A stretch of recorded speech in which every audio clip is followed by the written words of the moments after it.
Cluster news today और मैं हूं आपके साथ मानवी ठाकुर। शुरुआत करते हैं आज की खास खबरों से। कानपुर भारतीय दलित पैंथर के आह्वान पर अंबेडकर जयंती के पावन अवसर पर उमड़ा विशाल जन सैलाब। बाबा साहब डॉक्टर भीमराव अंबेडकर का 134वां जन्मोत्सव बड़े ही हर्षोल्लास और धूमधाम के साथ मनाया गया। कानपुर के मैग रॉबर्टगंज स्थित छोटी पार्क में विगत 40 वर्षों की परंपरा का निर्वहन करते हुए इस बार भी कार्यक्रम का भव्य आयोजन हुआ। कार्यक्रम में बड़ी संख्या में लोग उपस्थित हुए। इस अवसर पर उपस्थित अतिथियों ने बाबा साहब के संघर्षमय जीवन और उनके विचारों पर प्रकाश डालते हुए सभी से उनके बताए गए मार्ग का अनुसरण करने का आग्रह किया। कार्यक्रम में मुख्य अतिथि शामिल हुए उत्तर प्रदेश के पूर्व कैबिनेट मंत्री स्वामी प्रसाद मौर्य ने अंबेडकर जयंती की शुभकामनाएं देते हुए केंद्र और राज्य सरकार पर जमकर निशाना साधा। उन्होंने कहा कि बीजेपी सरकार लगातार संविधान के साथ खिलवाड़ कर रही है और उसे खत्म करने की कोशिश में लगी है। उन्होंने सरकार पर धर्म के नाम पर लोगों को बांटने और वोट बैंक की राजनीति करने का आरोप भी लगाया। कार्यक्रम में बतौर मुख्य वक्ता सुप्रसिद्ध साहित्यकार राज शर्मिला रमा नोहर ने बाबा साहब के संघर्षों और उनके समाज सुधार के प्रयासों को रेखांकित किया। उन्होंने कहा कि बाबा साहब ने न केवल दलितों बल्कि पूरे समाज को समानता, शिक्षा और अधिकारों की दिशा दिखाई। उन्होंने ये भी कहा कि आजादी से पहले समाज में उन्होंने अस्पृश्यता और छुआछूत अपने चरम पर की, परंतु डॉक्टर अंबेडकर ने संविधान के माध्यम से सभी को समानता का अवसर प्रदान किया। आज भारतीय संविधान निर्माता बाबा साहब डॉक्टर भीमराव अंबेडकर की जयंती न केवल भारत में बल्कि विश्व में मनाई जा रही है। इसलिए इस ऐतिहासिक पर्व पर मैं समस्त देशवासियों को बहुत बहुत शुभकामनाएं और बधाई देता हूं। रही बात आज बाबा साहब डॉक्टर अम्बेडकर ने इस देश में समतामूलक समाज की स्थापना के लिए जो संवैधानिक व्यवस्था दी है, अगर सत्ता पर बैठे हुए लोग बाबा साहब डॉक्टर अम्बेडकर के बताए रास्ते पर चलें, संविधान के रास्ते पर चलें, तो देश सशक्त भी हो सकता है और विश्वगुरु भी बन सकता है।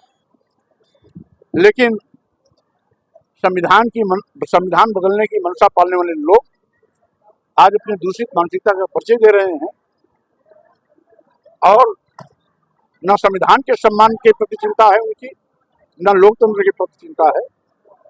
चुने हुए लोग आज अपनी जवाबदेही जनता के प्रति जो होती है उसको सुनिश्चित करने से भागते हैं और अनाप शनाप बयानबाजी में लोग ध्यान भटकाने की कोशिश करते हैं, जिसके कारण आज पूरे देश में अराजकता है, बेरोजगारी है, महंगाई है, गरीबी है, किसान समस्या में उबाए खड़ी है, अस्पतालों में दवा नहीं है, 27,000 school primary school Uttar Pradesh में बंद हुए। देश के सभी बंदरगाह, एयरपोर्ट, एयर इंडिया, सभी रेलवे स्टेशन, कई दर्जन ट्रेनें और LIC एजेंसी संस्था निजी हाथों में भेज दी गई है। देश कंगाल होता जा रहा है, देश का बंटाधार होता जा रहा है और सत्ता में बैठे हुए लोग धार्मिक उन्माद के माध्यम से अपने गलतियों पर पर्दा डालने की लगातार कोशिश कर रहे हैं, जिसकी मैं घोर निंदा करता हूँ। जहाँ पर प्रदेश में अभी 2-3 दिन से बाबा साहब अम्बेडकर, क्योंकि